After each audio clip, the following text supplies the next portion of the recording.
인물중심 기업분석 CEO 톡톡. 안녕하십니까, 곽보윤입니다. 오늘은 대우건설의 매각 준비, 그리고 그 중심에 있는 김영대우건설 대표이사 사장 이야기를 해보도록 하겠습니다.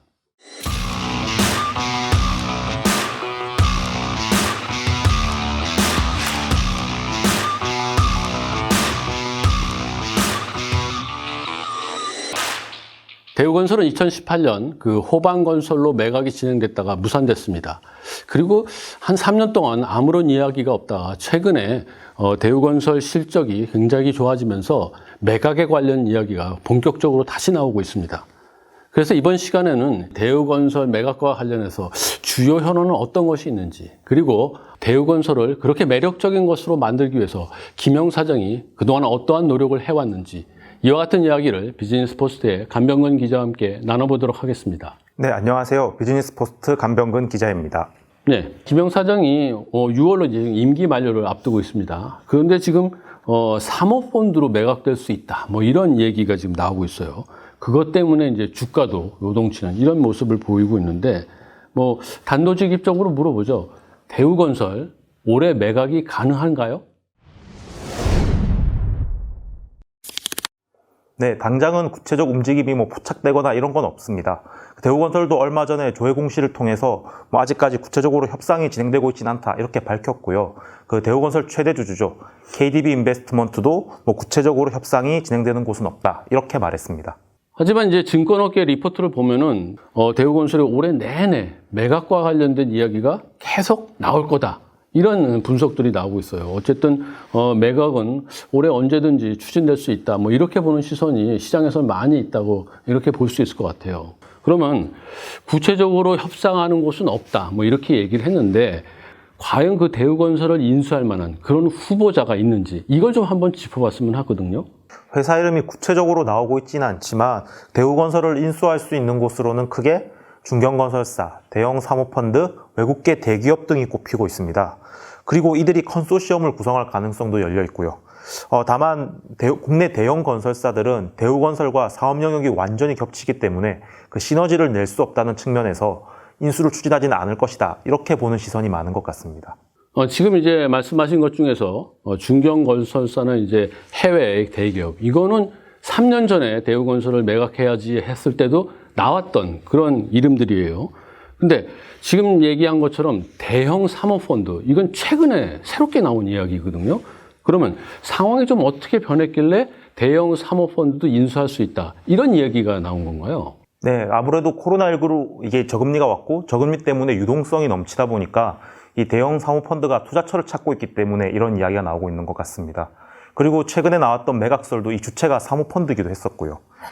다만 대우건설의 규모가 매우 크기 때문에 국내에서 손꼽히는 초대형 사모펀드가 아니라면 인수를 추진하기는 어려울 것이다, 이런 시선이 많습니다. 그렇겠죠. 뭐 대우건설 그러면은 국내에서 이제 손꼽히는 대형 건설사 중에 이제 하나인데, 자, 규모가 워낙 크니까 당연히 이제 매각 가격도 높을 수밖에 없을 것 같아요. 그러면 시중에서 좀 보고 있는 예상 매각가? 이건 좀 어느 정도나 되나요? 네, 대우건설 매각에서 매물은 KDB 인베스트먼트가 보유하고 있는 대우건설 지분 50.75%입니다. 대우건설 시가총액이 최근 2조 7천억 정도를 왔다 갔다 하고 있거든요. 그러면 이 지분의 가치는 경영권 프리미엄을 빼더라도 1조 4천억 원 정도는 되는 셈입니다. 하지만 최근 대우건설이 빠르게 실적을 개선하고 있기 때문에 매각가는 최소 한 주당 8천원, 그러니까 1조 8천억 원은 될 것이라는 전망도 나오고 있고, 그리고 경영권 프리미엄을 포함한다면 그 2조 원에서 2조 4천억 원까지도 갈 수 있다는 이야기가 나오고 있습니다. 생각해보면 HDC 현대산업개발이 아시아나항공을 인수하려고 했을 때 그때 이제 2조 5천억 정도 얘기가 나왔거든요. 뭐 물론 무산은 됐지만요. 그러니까 증권업계에서는 대우건설하고 아시아나항공을 거의 비슷한 규모로 이렇게 보고 있다, 이렇게 생각할 수 있는데, 그러면 아까 얘기했던 그 중견건설사들이 이렇게 규모가 큰 대우건설의 인수자금, 이거를 움직일 수 있을까요? 호반건설, 중흥토건, 반도건설, 이런 국내 대표 중견 건설사들은 매우 탄탄한 재무 구조를 갖추고 있습니다. 이들은 대부분 시공능력 평가 순위가 15위권대 정도로 6위인 대우건설보다는 크게 낮긴 한데요.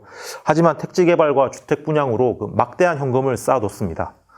게다가 이런 현금 창출력을 토대로 무차입 경영을 오랫동안 실시해왔기 때문에 대우건설을 인수하려고 한다면 금융회사로부터 돈을 빌리는데도 전혀 부담이 없을 것으로 보입니다. 이들 중견 건설사들은 최근에 가장 화제가 됐던 아시아나항공, 금호리조트 이런 인수합병건에서도 주요 인수 후보군으로 이름을 올리기도 했었습니다. 그렇군요. 정말 그 중견 건설사들이 봤을 때 대우건설은 참 매력적인 매물인 것 같아요. 왜냐하면 중견 건설사들이 최근에 이제 수도권 지역의 주택 사업에서는 많은 실적을 올리고 있어요. 그러나 서울시장 진입은 여전히 어려운 것 같습니다. 그런데 대우건설 보면은 푸르지오 있죠, 또 푸르지오 서밋 있죠. 이 브랜드가 굉장히 가치가 높고 시장에서 인지도도 굉장히 높습니다. 그러니까 이것을 잡았을 때는 단번에 서울 주택시장으로 진입할 수 있다는 거죠. 그것을 기반으로 결국은 전국구 대형 건설사가 될 수 있다. 이렇게 볼 수 있을 것 같아요. 네, 맞습니다. 코로나19 때문에 지금 건설사의 해외 사업은 리스크가 계속 높아지고 있는데요. 반면에 국내 주택 시장은 집값 상승으로 전례가 없는 호황을 누리고 있습니다. 만약에 중견 건설사들이 이번 기회에 대우건설 인수를 통해 주택 시장 영향력을 확대한다면 단기간에 투자 자금을 회수하는 것도 가능해 보입니다. 그렇다고 하면은 외국계 대기업은 사모펀드나 중견 건설사에 비해서 인수 가능성이 낮다. 이렇게 볼 수 있는 건가요? 3년 전에 이제 대우건설 매각이 추진됐을 때, 그때 사우디아라비아의 국영 석유 기업인 아람코가 유력한 매수자로 이제 거론이 됐었어요. 그리고 최근에 이제 쌍용건설이 2015년에 두바이 투자청에 인수됐죠. 근데 이런 사례를 보면은 여전히 외국계 대기업에도 이런 거래 가능성, 인수 가능성, 이게 좀 열려있지 않나. 이런 생각이 좀 들기도 하거든요. 네, 외국계 대기업에 인수될 가능성을 물론 배제할 수는 없습니다. 대우건설은 국내 건설사의 해외 사업을 개척해왔다 이런 평가를 받고 있습니다. 그만큼 해외에 잘 알려져 있다는 이야기인데요. 특히 해외 사업을 많이 펼친 중동에서 인수 제의가 올 가능성이 있다. 이런 이야기가 나오는 것도 아마 이런 이유 때문인 것 같습니다. 그리고 게다가 외국계 대기업으로의 인수는 아마 대우건설 직원들이 가장 바라는 방안이 될 가능성이 높습니다. 사모펀드는 대우건설을 아마 인수하게 되더라도 엑시트를 염두에 둬야 되기 때문에 구조조정 같은 것이 발생할 수가 있고요. 그리고 중견건설사는 아무래도 국내 대표 건설사에서 일한다는 대우건설인의 자존심을 건드리는 일이 될 수 있기 때문에 내부 반발이 상당할 것으로 예상됩니다. 그렇군요. 어쨌든 대우건설을 인수하려는 곳이 계속 나올 가능성이 있다. 이런 얘기 같은데요. 아무래도 이제 KDB 인베스트먼트의 이제 최대 주주인 KDB 산업은행. 이 산업은행의 생각이 굉장히 중요할 것 같거든요. 그렇다고 하면은 KDB 인베스트먼트는 올해 안에 대우건설 매각을 추진할까요? 네, 산업은행이 대우건설을 2011년부터 그러니까 10년 넘게 떠안아오고 있는 만큼 아마 기회가 오면 매각에 적극적으로 나설 것이다. 이렇게 보는 시선이 많은 것 같습니다. 대우조선해양, KDB생명, 아시아나항공에 이어 대우건설까지 매각할 수 있게 된다면 산업은행은 대우그룹과 금호아시아나그룹의 유산을 모두 털어버릴 수 있다는 것도 의미가 큽니다. 그렇죠. 정말 오래 걸린 일이에요. 그런 관점에서 보면 이제 KDB 인베스트먼트도 대우건설을 빨리 매각하는 거예요. 여기에 동의 안 할 이유가 없고 가능하면 빨리 팔고 싶겠죠. 그리고 이제 KDB 인베스트먼트로서도 지금 하나밖에 남아있지 않은 유일한 이제 자산이라고 할 수 있거든요. 이걸 잘 매각을 하면은 그게 이제 좋은 실적이 되겠죠. 그렇지 않나요? 네, 그렇습니다. KDB 인베스트먼트는 2019년 설립된 이후에 산업은행의 구조조정 전문 자회사라는 역할을 놓고 회의적 시각이 조금 있었는데요.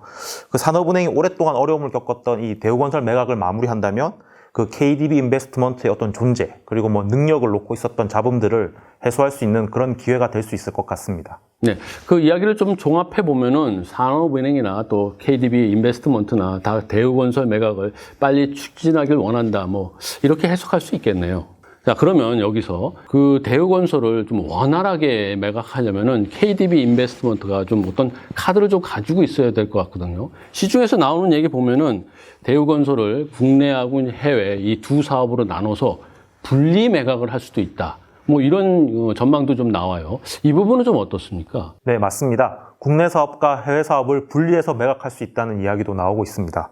대우건설 규모가 큰 데다 잠재적 매수자로 언급되는 중견건설사, 대형사모펀드, 외국계 대기업들이 각각 원하는 사업 부문이 다르기 때문에 나오는 이야기로 파악됩니다. 그렇죠. 이제 중견건설사나 이제 대형 사모펀드들은 수익성이 높은 국내 이제 주택사업 같은 거, 여기에 이제 관심이 많을 거고, 이제 해외 대기업은 자기네들이 이제 직접 관리할 수 있는 해외 사업 부문, 여기에 더 관심을 가질 수밖에 없겠죠. 그리고 이제 만약 분리를 하면은 그 큰 규모의 덩치를 한꺼번에 파는 것보다는 나눠서 파니까 인수자들도 좀 더 수월하게 접근할 수 있고, 그래서 매각 과정도 좀 더 원활하게 진행될 수 있고, 뭐 이런 좋은 점이 있겠네요. 네, 그렇습니다. 거기다가 만약에 대우건설의 해외 사업과 국내 사업을 분리하면 대형 건설사도 인수에 관심을 보일 수 있다, 이런 이야기도 나오고 있거든요. 이게 지금 김영 대우건설 사장은 그 최근 발주가 굉장히 많은 액화플랜트, LNG 액화플랜트에 굉장히 집중하고 있습니다. 이 분야에서는 현재 대우건설만한 경험을 갖춘 국내 건설사가 없습니다. 그렇다 보니 대우건설 해외 사업을 매수하려는 대형 건설사가 나타날 수 있다는 이야기가 나오는 것입니다. 네, 그렇군요. 그럼 그건 그렇다고 치고, 분리 매각에 다른 좀 걸림돌, 문제, 뭐 이런 건 없을까요? 지금 제가 보기에는 대우건설이 이제 2018년에도 매각을 추진했거든요. 그때 이제 호방건설이 굉장히 관심을 가졌죠. 근데 그때 문제가 된 게 바로 해외 사업 부문의 부실이었어요. 이게 확 드러나면서 결국 이제 매각이 무산됐거든요. 그래서 이번에도 만약 매각 또는 분리 매각, 뭐 어떤 방법이든 취하려고 하면은 지난번에 문제됐었던 이 해외 부문의 부실, 이거를 확실하게 다 털어내느냐, 이게 관건이 될 수 있겠네요. 대우건설 사업 보고서와 뭐 증권사 분석 등을 종합해 보면 2018년 이후로 대우건설은 해외 사업 부실을 크게 털어낸 것으로 파악이 됩니다. 뭐 손실을 냈던 해외 사업은 대부분 이제 준공 직전 단계거나 아니면 준공 정상로 과정만 남겨놓고 있는 단계고요. 게다가 작년에는 나이지리아에서 LNG 액화플랜트를 수주했고, 또 이라크에서는 2조 7천억 원 규모의 그 신항만 공사를 수주했습니다. 이런 점을 감안하면 해외 사업에서 실적도 크게 늘어날 것으로 예상됩니다. 대우건설 해외 사업 인수에 관심을 보이는 곳이 있다면 2018년보다 지금이 훨씬 인수하기에 좋은 시점이라고 볼 수 있습니다. 네, 잘 알겠습니다. 대우건설 매각이 아직 구체적으로 추진되고 있는 것은 아닌 것 같습니다만, 여러 가지 상황을 좀 종합해서 볼 때 연내에 추진될 가능성도 충분해 보입니다. 앞으로 저희들은 대우건설 매각과 관련해서 어떤 인수 후보자가 등장을 하고, 또 그리고 어떤 조건으로 매각에 대한 협상 이야기가 오고 가는지 계속 지켜보도록 하겠습니다. 오늘 대우건설 매각과 관련해 여러 가지 가능성을 짚어보는 것은 이 정도로 마무리를 하고요. 다음 시간에는 대우건설을 이렇게 매력적으로 만들어낸 김영 사장의 연임 가능성, 그리고 김영 사장의 연임과 대우건설의 매각이 어떤 상관관계를 갖는지, 이런 것들을 집중적으로 살펴보는 그런 시간을 마련해 보도록 하겠습니다. CEO 톡톡 오늘 이야기 이것으로 마무리하겠습니다. 여러분 끝까지 시청해 주셔서 대단히 감사합니다.